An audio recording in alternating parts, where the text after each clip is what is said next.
অনেক জীবন, অনেক রক্ত, অনেক কুরবানির বিনিময়ে 5ই আগস্ট যখন আমরা একটি নতুন বাংলাদেশ পেলাম, আমরা নতুন করে স্বাধীনতা অর্জন করলাম, ফ্যাসিবাদ মুক্ত একটি বাংলাদেশ আমরা পেলাম।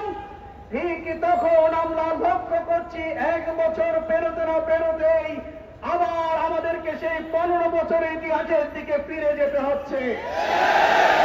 এটা অত্যন্ত দুঃখজনক।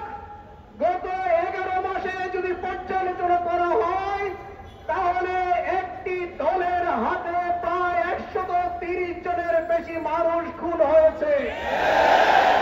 এই 130-এর মধ্যে অধিকাংশই হলো তাদের নিজেদের দলীয় নেতা কর্মীদেরকে তারা খুন করেছে।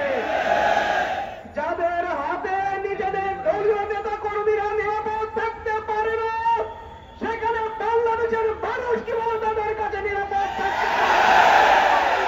আজকে বাংলাদেশের মানুষের কাছে।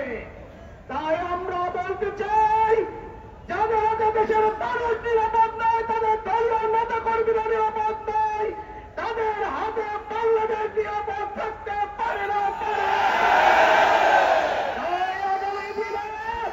বাংলাদেশের মানুষকে বুঝিয়ে দিতে হবে, যাদের হাতে বাংলাদেশ নিরাপদ নয়, তাদের হাতে বাংলাদেশকে কখনোই তুলে দেব না ইনশাআল্লাহ।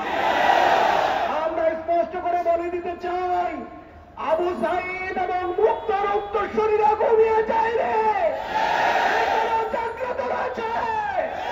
আমরা রক্ত দিয়েছি, জীবন দিয়েছি, প্রয়োজনে আবারও রাজপথে নেমে জীবন দেব।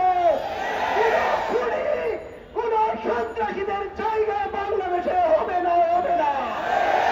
তাই আমরা প্রত্যেকটি মহল্লায়, প্রত্যেকটি ব্যবসা প্রতিষ্ঠানে সন্ত্রাসীদের বিরুদ্ধে, খুনিদের বিরুদ্ধে দরবার প্রতিরোধ আন্দোলন গড়ে তুলতে হবে।